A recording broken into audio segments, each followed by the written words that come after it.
ఈ దినమందు దేవుని వాక్యాన్ని ధ్యానింపజేసుకుందాం. ఆదికాండము 39వ అధ్యాయంలో మనం పరిశీలన చేసుకున్నట్టయితే యోసేపు గురించి మనం ఇక్కడ క్షుణ్ణంగా తెలుసుకోగలుగుతాం. యోసేపు మరి తన అన్నల చేత అమ్మబడి ఐగుప్తునికి మరి తీసుకొని వచ్చినప్పుడు 39వ అధ్యాయంలో ఆదికాండము యోసేపును ఐగుప్తునకు తీసుకొని వచ్చినప్పుడు ఫరో యొక్క ఉద్యోగస్తుడును రాజ సంరక్షక సేనాధిపతియునైన పోతీఫరను ఒక ఐగుప్తుడు అక్కడికి అతన్ని తీసుకొని వచ్చి ఇష్మాయేలీయుల వద్ద అతనిని కొనెను. ఇష్మాయేలీయుల వద్ద అతనిని కొనుక్కున్నాడు. యోసేపు జీవితము అమ్మబడిన జీవితము. యోసేపు జీవితానికి యేసుక్రీస్తు జీవితానికి దగ్గర సంబంధం ఉంటుందన్నమాట. అయితే అమ్మబడిన వాడు యోసేపు కొనుక్కున్నాడు, పోతీఫర్ కొనుక్కున్నాడు. పోతీఫర్ అనే వ్యక్తి ఉద్యోగస్తుడును రాజ్య సంరక్షక సేనాధిపతి. రాజుల దగ్గర పనిచేసేటువంటి వ్యక్తులు అధికారము కలిగిన వారు, రాజరికము కలిగిన వారు. అలాంటి వ్యక్తుల దగ్గర పనిచేసేటువంటి యోసేపు ఈ 39వ అధ్యాయంలో రాయబడినటువంటి అంశంలో యోసేపునకు తోడై ఉన్నాను అనేటువంటి మాట ఆదికాండము 39వ అధ్యాయములోని 2వ వచనములోను 3వ వచనములోను 21వ వచనములోను 23వ వచనములో 4 సార్లు రాయబడి ఉండిద్ది అన్నమాట. తోడై ఉన్నాను, తోడై ఉన్నాను, తోడై ఉన్నాను. సందర్భాన్ని బట్టి, శోధనను బట్టి, అవసరాన్ని బట్టి తోడై ఉన్నాను అనే మాట దేవుడు సెలవిస్తూ ఉంటాడు. అయితే ప్రియమైన దేవుని బిడ్డలారా, వాక్యం సెలవిస్తుంది అబ్రహాము, ఇస్సాకు, యాకోబులకు ఆయన ప్రత్యక్షమైనట్టు మనం చూసుకోగలుగుతాం. అబ్రహాముకు, ఇస్సాకుకు, యాకోబుకు దేవుడు ప్రత్యక్షమయ్యాడు. స్వరము వినబడింది, మాట వినబడింది, ప్రత్యక్షమయ్యాడు. ప్రత్యక్షమవటం అంటే ఏంటి? ప్రత్యక్ష ప్రసారము అంటే లైవ్ ప్రోగ్రాం అన్నమాట. అంటే దేవుడు లైవ్లో అబ్రహాం, ఇస్సాకు, యాకోబులను దర్శించి ఉండవచ్చు, మాట్లాడి ఉండవచ్చు. కానీ యోసేపుగా ఛాన్స్ లేదు. కానీ యోసేపు విషయాలలో కేవలము తోడై ఉండట అనే మాట మాత్రమే ఆయనకు సెలవిచ్చి ఉన్నది. దేవుడు తోడై ఉంటేనే మరి యోసేపు జీవితము ఎన్ని శోధనలు వచ్చినా, ఏ బాధలు వచ్చినా, ఏ కష్టాలు వచ్చినా, ఏ నష్టాలు వచ్చినా సరే మరి నెట్టుకుంటూ పోయాడు అనమాట. కాబట్టి పిలవబడుటకు, ప్రత్యక్షమవుటకు, స్వరాలు వినబడుటకు అబ్రహాము, ఇస్సాకు, యాకోబులకు అవకాశం ఉంది. కానీ యోసేపు విషయాలలో కేవలము తోడు అనే మాట మాత్రమే అక్కడ ఉంది. ఈరోజు నీ విషయాలలో, నా విషయాలలో దేవుడు మనకు దర్శన రూపములోను, మనకు కళల రూపములోను, స్వరముల రూపములోను, వాక్యముల రూపములోను, బైబిల్ రూపములోను, లేకపోతే పరిస్థితుల రూపములోను, ఆత్మరూపములోను దేవుడు ఎన్నో సహాయం చేస్తూ ఉన్నాడు, కాపుదలను ఇస్తూ ఉన్నాడు. కానీ యోసేపు విషయాలలో కేవలం ఒక్క తోడు అనే వాగ్దానమే తప్ప మరి ఇంకొకటి ఏది లేనే లేదన్నమాట. కాబట్టి ఈరోజు మనం అందరం కూడా ధైర్యముగా ఉండాలి. పరిస్థితులు అనుకూలించినా, అనుకూలించకపోయినా, మనం ఏ స్థితిగతులలో ఉన్నా, మనము దిగజారిపోయిన స్థితిగతులలో ఉన్నా, జయము కలిగిన పరిస్థితుల్లో ఉన్నా, ఓడిపోయిన పరిస్థితుల్లో ఉన్నా, జనసమూహం ఉన్నా లేకపోయినా, సంఘము పెద్దదైనా చిన్నదైనా, ఆదాయం పెద్దదైనా చిన్నదైనా, విశ్వాసులైనా సావుకులైనా, ఆయన మాట తోడుగా ఉంటే చాలు. నీ తోడు చాలయ్యా, నీ నీడ చాలయ్యా, నీ చూపు చాలయ్యా అని ఒక భక్తుడు పాడుకుంటూ ఉన్నాడు. అసలు నీవు ఉంటే మాకు చాలు, నీ వెంటే మేము ఉంటామని మనం ఎన్నోసార్లు పాడుకొని ఉన్నాం పాట. కానీ జ్ఞాపకం చేసుకోండి ప్రియమైన దేవుని బిడ్డలారా, వాక్యం సెలవిస్తుంది 3వ వచనములో చూసుకున్నట్టయితే 3వ వచనములో 39:3 యెహోవా అతనికి తోడై ఉండెననియు అతడు చేసినదంతయు అతని చేతిలో యెహోవా సఫలము చేసెను. విఫలము కాదు, విఫలము. ఈరోజు విఫలము చాలామంది అయ్యారు. విఫలమవుట. కాబట్టి విఫలమవుట అంటే ఫెయిల్ అవుట.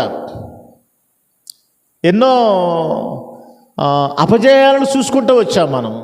జయము లేని జీవితాలు ఈరోజు యథాత్మ. అపజయాలు ఉన్నా చివరకు జయము అనే ఒక పదము మనకు ఎదురు చూస్తుందని దానికోసం మనం పోరాడటమే. కానీ యోసేపు విషయాలలో అంటున్నాడు ఇక్కడ, యెహోవా సఫలము చేసనని అతని యజమానుడు చూసినప్పుడు యోసేపు మీద అతని కటాక్షము కలిగిన గనక అతని యొద్ద పరిచర్య చేయువాడాయేను. మరియు అతడు తన ఇంటి మీద విచారణకర్తగా, అంటే విచారణకర్త అనగా ఎంక్వైరీ. అంటే ఎంక్వైరీ ఏంటంటే ఎవరు వస్తున్నారు, ఎవరు పోతున్నారు, ఎంత ఉంది, ఎంత లేదు, ధాన్యం ఎంత ఉంది, డబ్బు ఎంత ఉంది, పొలాలు ఎన్ని ఉన్నాయి, ఆస్తులు ఎంత ఉన్నాయి, పనివారు ఈరోజు వచ్చారా రాలేదా, సరిగ్గా పనులు జరుగుతున్నాయా. ఎంక్వైరీ. సూపర్వైజర్ అనొచ్చు ఆ మాట. సూపర్వైజర్, పని చేయించేవాడు. యోసేపు జీవితంలో 39వ అధ్యాయం ఆదికాండము 5లో చూసుకున్నట్టయితే అతడు తన ఇంటి మీదను తనకు కలిగినంతటి మీదను అతనిని విచారణకర్తగా నియమించిన కాలము మొదలుకొని యెహోవా యోసేపు నిమిత్తము ఐగుప్తుని ఇంట ఆశీర్వదించెను. అదాత్మ. యోసేపు నిమిత్తము ఎవరిని ఆశీర్వదించాడంటే, ప్రియమైన దేవుని బిడ్డలారా జ్ఞాపకం చేసుకోండి, పోతీఫరును ఆయన దీవించి ఉన్నాడు. పోతీఫరుకు దేవునికి సంబంధం లేదు, యెహోవా దేవునికి పోతీఫరుకు సంబంధం లేదు. ఎందుకంటే ఐగుప్తులకి యెహోవాకు పడదు, ఇశ్రాయేలీయులకు ఐగుప్తులకు పడదు. ఇశ్రాయేలు దేవుడైనటువంటి యెహోవా కూడా ఐగుప్తుల విషయాలలో అనేకమైనటువంటి సూచక క్రియలు చేసి ఇశ్రాయేలును దాటించిన విధానం మనం చూసుకోగలుగుతున్నాం. పోతీఫర్ అయినటువంటి వ్యక్తి విషయాలలో దేవునికి సంబంధం లేదు. కానీ దేవుడు తోడై ఉన్నటువంటి యోసేపు ఎక్కడైతే అడుగు పెట్టాడో, ఎక్కడైతే నివాసం ఉన్నాడో, ఎక్కడైతే శ్వాస పీల్చుకుంటున్నాడో, ఎక్కడైతే ఆహారము తింటున్నాడో ఆ భూభాగం అంతా కూడా ఆశీర్వదింపబడినది.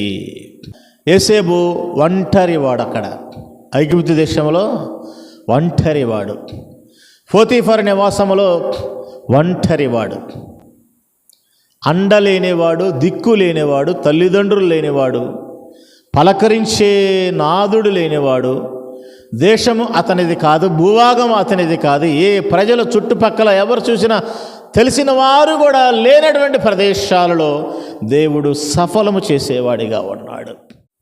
ఈరోజు మనమందరం ఒంటరమే, కానీ సఫలపరిచే రోజు కొరకు ఎదురు చూసేవారు మనమందరము. దేవుని యొక్క రాజ్యము కొరకు ఎదురు చూసేవారు మనమందరము. దేవుని సింహాసనమున కొరకు ఎదురు చూసేవారు మనమందరము. దేశము కాని దేశములోని, దేవుడు కాని దేవుడు ప్రదేశాలలో, పలకరించే మనుషులు లేని ప్రదేశాలలో, అమ్మబడిన వాడిగా ఉన్నటువంటి ప్రదేశాలలో, బానిసత్వపు బ్రతుకులు కలిగినటువంటి యోసేపు జీవితాలలో సఫలపరిచేవాడిగా ఉన్నాడు. అతడు తన ఇంటి మీదను తనకు కలిగినంతటి మీద అతన్ని విచారణకర్తగా నియమించిన కాలం మొదలుకొని యెహోవా యోసేపు నిమిత్తం ఐగుప్తుని ఇంటిని ఆశీర్వదించాను అని వాక్యం. ఇంటినంతటిని ఆశీర్వదించాడు యెహోవా. ఆశీర్వాదము ఇంటిలోనేమి పొలాలలోనేమి అతనకు కలిగిన సమస్తం మీదను ఉండెను. అతడు తనకు కలిగినదంతయు యోసేపు చేతికి అప్పగించి తన ఆహారము తినుడు తప్ప తనకేమి ఉన్నదో ఏమీ లేదో విచారించువాడు కాదు. పోతీఫర్ అనేవాడు ఇంట్లో ఏముందో ఏమీ లేదు కూడా చూసుకునేవాడు కాదు. అంతా యోసేపు చూసుకునేవాడు. అంతా యోసేపు చూసుకునేటువంటి సమయము. అంతటి నమ్మకము కలిగినటువంటి యోసేపు, అంతటి నమ్మకము కలిగిన యోసేపుకు శోధన కలిగింది, శోధన వచ్చింది. అన్ని రంగాలలో యోసేపు నమ్మకము కలిగిన వాడిగా ఉన్నాడు. యోసేపు యవ్వన కాలము కలిగినటువంటి వయసు కలిగిన వాడు. యవ్వన కాలము కలిగినటువంటి వయసును సాతానుడు ఉపయోగించుకోవటానికి చూస్తూ ఉన్నాడు. 7వ వచనములో ఏమని రాయబడి ఉందంటే, యోసేపు రూపవంతుడును సుందరుడై ఉండెను. అటు తర్వాత అతని యజమాని భార్య యోసేపు మీద కన్నె వేసి తనతో శయనించమని చెప్పాను. అయితే అప్పుడు అతడు ఒప్పక, నా యజమానుడు తనకు కలిగినదంతయు నా చేతికి అప్పగించిన కదా, నా వశమున తన ఇంటిలో ఏమి ఉన్నదో అతడు ఎరగడు, ఈ ఇంటిలో నాకంటే పైవాడు ఎవ్వడనూ లేడు అని వాక్యం సెలవిస్తుంది. ఇంట్లో నాకంటే పైవాడు ఎవ్వడో లేడు.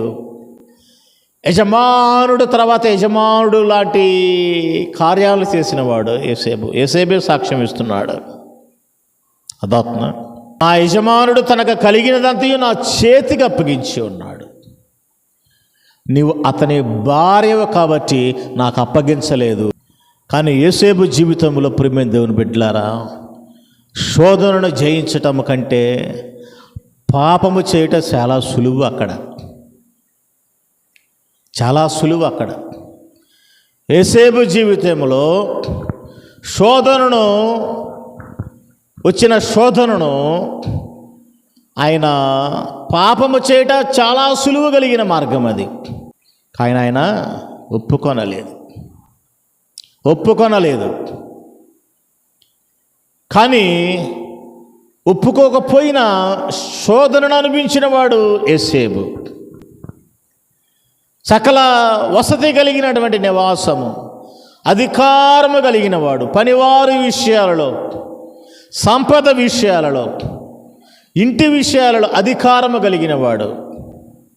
కానీ యోసేపు అయితే పాపమును చేసినవాడు కాదు. పాపమునకు దూరముగా పారిపోయిన వాడిగా ఉన్నాడు. అందుకనే ప్రియమైన దేవుని బిడ్డలారా, కీర్తనల గ్రంథంలోని 1వ కీర్తన 1లో మనం చూసుకున్నట్టయితే, మరి దుష్టుల ఆలోచన చొప్పున మనము నడవక, పాపుల మార్గములో మనం ప్రవేశించక, అపహాస్యులు కూర్చున్న చోటగాడ కూర్చొనక, యెహోవా ధర్మశాస్త్రమును ద్వారా ధ్యానించేవాడు ధన్యుడు. కాబట్టి అపహాస్యము కలిగిన స్త్రీ ఎదురుపడింది, దుష్టత్వం కలిగిన స్త్రీ ఎదురుపడింది. యోసేపు ఇక్కడి నుంచి పారిపోవటానికి సిద్ధంగా ఉన్నాడు. ఏమని రాయబడింది? 39:6లో రూపవంతుడును సుందరమైన వాడు, 3వది పెళ్ళి కానివాడు, 4వది యవ్వనస్తుడును. ఈరోజు యవ్వన కాలంలో బిడ్డలందరూ కూడా గతి తప్పుతున్నారు. ఈరోజు యవ్వన కాలంలో ప్రతి బిడ్డలు కూడా దారి తప్పుతున్నారు. కానీ యోసేపు అయితే యవ్వన కాలము కలిగినటువంటి, ప్రాయము కలిగినటువంటి యోసేపు పాపమును ఒప్పుకొనక దానిని జయించేవాడిగా ఉన్న సందర్భాన్ని మనం చూసుకోవాలి. ఆ పాపము చేయటానికి వసతులు ఉన్నా సరే, ఆ పాపము చేయటానికి వెసులుబాటు ఉన్నా సరే, ఆ పాపము చేసినా సరే అది కప్పిపుచ్చుకునేటువంటి అవకాశాలు అక్కడ ఉన్నా సరే, యోసేపు మాత్రము పారిపోయేవాడిగా ఉన్నాడు. ఈరోజు ప్రియమైన దేవుని బిడ్డలారా, చీకటిని కోరుకునే యవ్వనస్తులు, చీకటిని కోరుకునేటువంటి యవ్వనరాండ్రులు ఎంతమంది ఉన్నారు ఈరోజు ప్రియమైన దేవుని బిడ్డలారా, తల్లిదండ్రులకు శోభ కలిగించే వాళ్ళు, బంధువర్గంలోను సమాజంలోను పేరు ప్రఖ్యాతులు పోగొట్టుకునే వాళ్ళు ఎంతమంది ఈరోజు మనం చూసుకుంటున్నాం. మన బిడ్డల విషయాలలో, స్త్రీ పురుషుల విషయాలలో, యవ్వనస్తుల విషయాలలో. కానీ రూపవంతుడు, మరి శక్తి కలిగిన వాడు, అధికారము కలిగిన వాడు, యవ్వనస్తుడును అన్నీ ఉన్నాయి. కానీ కోరికలను చంపుకున్నాడు, పాపాన్ని చంపుకునేవాడిగా ఉన్నాడు. 39:8లో యోసేపు ఎదిరిస్తున్నాడు, పాపాన్ని ఎదిరిస్తూ ఉన్నాడు. యోసేపు పాపాన్ని ఎదిరించడానికి ఏమేమి ఉపయోగించాడో తెలుసు. అక్కడ ఆయన యవ్వనమును ఆయన ఎదిరించాడు, ఆయన యవ్వనమును. రెండవది ఆయన ఒప్పుకోలేదు. 3వది నా యజమానుడు అని గౌరవంగా మరి పరాయి దేశంలో అంటున్నాడు, నా యజమానుడని. అదేవిధంగా ఆ ఇంటినంతటిని నాకు అప్పగించి ఉన్నాడు అంటే బాధ్యతను గుర్తుపెట్టుకుంటున్నాడు, యజమానుడిని గుర్తుపెట్టుకుంటున్నాడు, తన యవ్వనమును కూడా గుర్తుపెట్టుకుంటున్నాడు. అంటే యోసేపు ఎంత బాధ్యత కలిగిన వాడో ఒకసారి జ్ఞాపకం చేసుకోండి. దేవుని విషయాలలో మనమందరం బాధ్యత కలిగి జీవించాలి. దేవుని విషయాలలో ఈరోజు మనమందరము మరి అధికారము కలిగి, బాధ్యత కలిగి, ప్రార్థన కలిగి, ప్రేమ కలిగి మనం జీవించాలి. యోసేపు బాధ్యత కలిగి జీవిస్తున్నాడు. ఏమని అంటున్నాడు? యవ్వనమును ఎదురిస్తూ ఉన్నాడు, అదేవిధంగా ఆ పాపమును ఎదురిస్తూ ఉన్నాడు, అదేవిధంగా ఇంటిని గుర్తు చేసుకుంటున్నాడు, యజమానుడిని గుర్తు చేసుకుంటున్నాడు. ఈరోజు తిన్నంట వాసాలు లెక్క పెట్టే వాళ్ళు చాలామంది ఉన్నారు. ఈరోజు మనం చేసేటువంటి మేలుకు ప్రతిగా కీడుని అప్పగించే వాళ్ళు చాలామంది ఉన్నారు. మేలు చేసిన కీడు అనుభవించాల్సిన పరిస్థితులు ఈ రోజుల్లో. కానీ పరాయ దేశంలో అమ్మబడినటువంటి వ్యక్తి తన యజమానుడి విషయాలలో, ఇంటి విషయాలలో, దేవుని విషయాలలో దేవుని మెప్పించేవాడిగా ఉన్నాడు, తన యజమానుడిని మెప్పించేవాడిగా ఉన్నాడు, తన దేహముతో పాపము చెయ్యని వాడిగా ఉన్నాడు. కాబట్టి ఇగో ఇంటిలో నాకంటే పైవాడుని ఎవ్వడలేడు, నిన్ను నాకు అప్పగించలేదు. ఆయన గౌరవముగా మాట్లాడుతున్నాడు. స్త్రీ విషయాలలో గౌరవముగా మాట్లాడుతున్నాడు, యజమానుడి విషయాలలో గౌరవంగా మాట్లాడుతున్నాడు, దేవుని విషయాలలో నమ్మకంగా ఉన్నాడు, పని విషయాలలో ఆయన బాధ్యత కలిగి ఉన్నాడు. యోసేపు విషయాలలో కానీ సంసోను విషయాలలో మనం చూసుకున్నట్టయితే సంసోను విషయాలలో ఇవేమీ జరగల. సంసోను దెలీలా విషయాలలో లొంగిపోయిన వాడిగా ఉన్నాడు. నాజీరు చేయబడినటువంటి ఆ యొక్క వ్రతాన్ని అతను మరి అప్పగించాడు స్త్రీకి.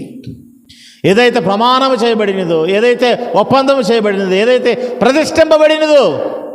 ప్రతిష్ఠింపబడినటువంటి రహస్యాన్ని స్త్రీకి చెప్పడం వలన సంసోను ఏమైంది? బలాన్ని కోల్పోయాడు, కండ్లు ఓడపీకారు, బలహీనుడిగా మార్చబడ్డాడు, స్తంభాలకు కట్టివేయబడ్డాడు, గొలుసులతో కట్టివేయబడ్డాడు. రహస్యాన్ని తన యొక్క మరి ప్రియురాలకు చెప్పటం వలన, తన యొక్క తాను ఇష్టపడినటువంటి స్త్రీకి చెప్పడం వలన దేవునికి దూరం అయిపోయాడు. యోసేపు కంటే సంసోను బలం కలిగిన వాడు. గాడిద దవడ ఎముకతోని 1000 మంది ఫిలిస్తీన్లను హతమార్చినటువంటి సంసోను. యోసేపు దీనిని బట్టి చూస్తే అక్కడ ఇంటి పనులు చేసుకునేవాడు, ఎట్టి చాకరీ చేసుకునేవాడు, బానిస అమ్మబడినవాడు. కానీ సంసోను బలాఢ్యుడు, వీరుడు, శూరుడు. గాడిద దవడ ఎముకతో 1000 మందిని చంపినటువంటి ఒకే ఒక్కడు 1000 మందిని చంపినటువంటి బలాఢ్యుడు కలిగినటువంటి సంసోను పాపము విషయంలో పాపము చేసిన తర్వాత బలహీనుడిగా మార్చబడ్డాడు. యోసేపు అమ్మబడినవాడు. యోసేపు జీవితం అక్కడ నాన్నే పలకరించేవాడు ఎవడు లేడు, దిక్కు లేనివాడు, దశ లేనివాడు, ఆస్తి లేనివాడు, బానిస అయినటువంటి యోసేపు పాపము చేయకుండా పారిపోవటం వలన రాజరికము కలిగిన వాడయ్యాడు. రాజు తర్వాత రాజుగా మార్చబడ్డాడు, సింహాసనమును ఎక్కిన వాడిగా ఉన్నాడు, పరిపాలించేవాడిగా ఉన్నాడు, ఆజ్ఞాపించేవాడిగా ఉన్నాడు. ఒక్క పాపమును ఎదిరిస్తే తర్వాత వచ్చే ప్రతిఫలము యోసేపు దగ్గర ఉంది. ఒక్క పాపమును ఒప్పుకుంటే, ఒక్క పాపమును చేస్తే పోగొట్టుకున్నవన్నీ సంసోని దగ్గర ఉన్నవి. ఈరోజు ప్రియమైన దేవుని బిడ్డలారా, బలహీనత అనేది నీలోనే ఉంది, బలము అనేది నీలో ఉంది. దేనిని ఎదిరించగలుగుతాం? పాపమును ఎదిరించగలిగినటువంటి యేసుక్రీస్తు వారు లోకరక్షకుడిగా మార్చబడ్డాడు, ప్రపంచ దేశానికి దేవుడిగా మార్చబడ్డాడు. పాపము లేనివాడిగా ఉన్నటువంటి ఇదిగో యేసుక్రీస్తు వారు ఆయన పునరుద్ధానమును గెలిచిన వాడిగా ఉన్నాడు. ఈరోజు పాపము చేయమంటే పారిపోయినటువంటి యోసేపు ఐగుప్తు దేశానికి రాజరికము కింద తర్వాత రాజుగా, మంత్రిగా ఏలబడినటువంటి విషయాన్ని మనం చూసుకోగలుగుతున్నాం. సంసోను జీవితంలో అదే పాపమునకు బలైపోయినప్పుడు బలహీనుడిగా మార్చబడ్డాడు. కనుగుడ్డులు కూడా ఓడపీకిన వాడిగా ఉన్నాడు. అంటే గుడ్డివాడిగా అయిపోయాడు. బలము కలిగిన వాడు బలహీనుడిగా ఉండి గుడ్డివాడిగా ఉంటే అతని పరిస్థితి ఎలా ఉండిద్దో ఒకసారి పరిశీలన చేసుకోండి. సంసోను జీవితం లాంటి బ్రతుకులను జీవితం. 20 సంవత్సరాలు న్యాయాధిపతిగా ఉన్నటువంటి సంసోను ఎలా ఉన్నాడు ఆయన? 20 సంవత్సరాలు న్యాయాధిపతిగా ఉన్నవాడు. యోసేపుకు అలాంటి పరిస్థితులు లేవు. యోసేపుకు సరైనటువంటి పరిస్థితులు లేవు అక్కడ.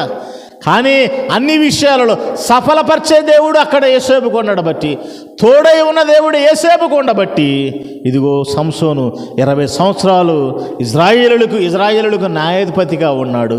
సంసోను అనేవాడు గాడిద దవడ చేత 1000 మందిని ఫిలిష్తీయులను హతమార్చిన వాడు. పాపము చేత బలహీనుడిగా మార్చబడ్డాడు. బలవంతుడమైన వాడు ఏం చేస్తున్నాడో తెలుసా?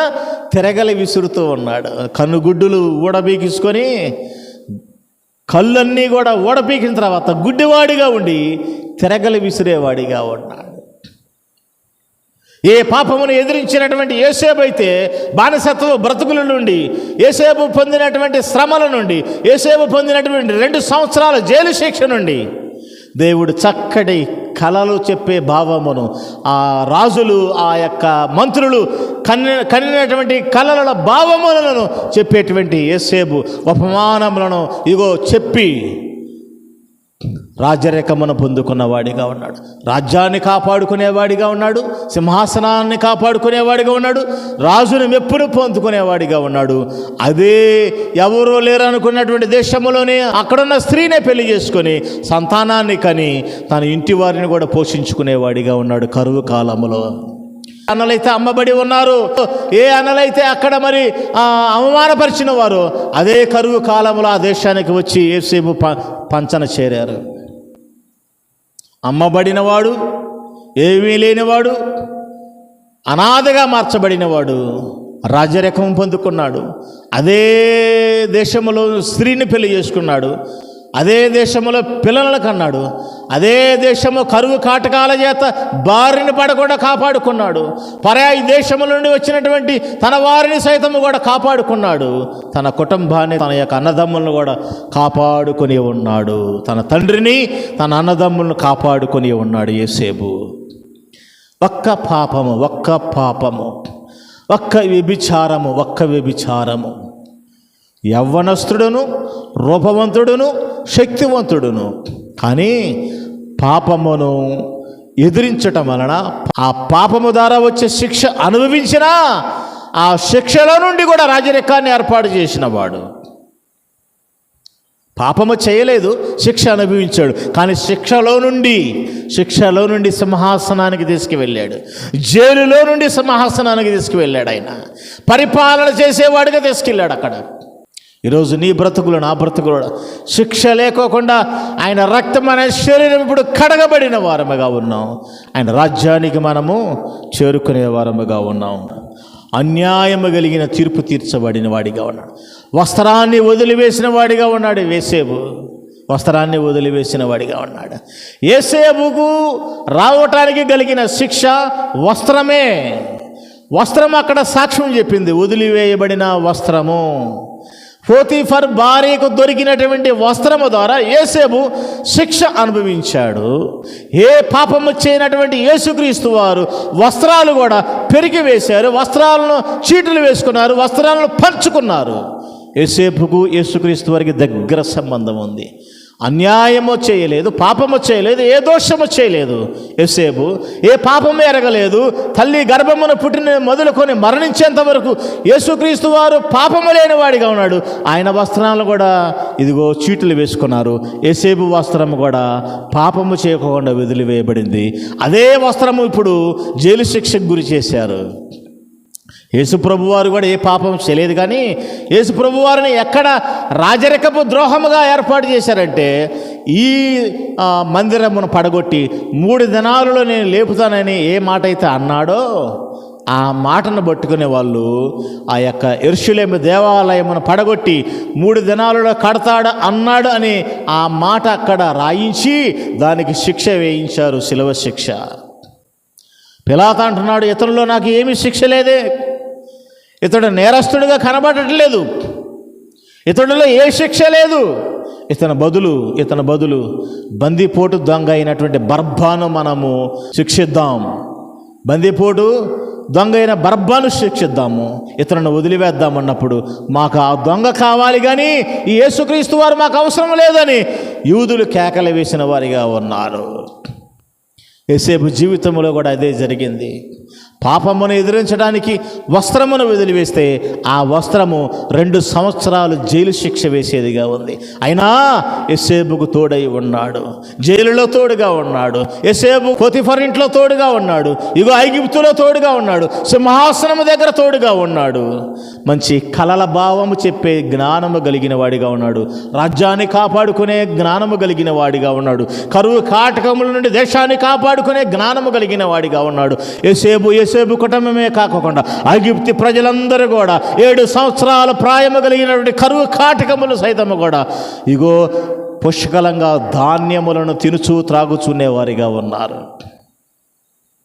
ఈరోజు నీ జీవితం, నా జీవితం చిన్న అవిధేయత సంసోను లాంటి బ్రతుకులుగా ఉంటే గుడ్డివారిగా మార్చబడతాం, తిరగలి విసిరేవారిగా మార్చబడతాం, శక్తిహీనులుగా మార్చబడతాం, ఇగో సమస్తాన్ని పోగొట్టుకునేవారిగా మార్చబడతాం.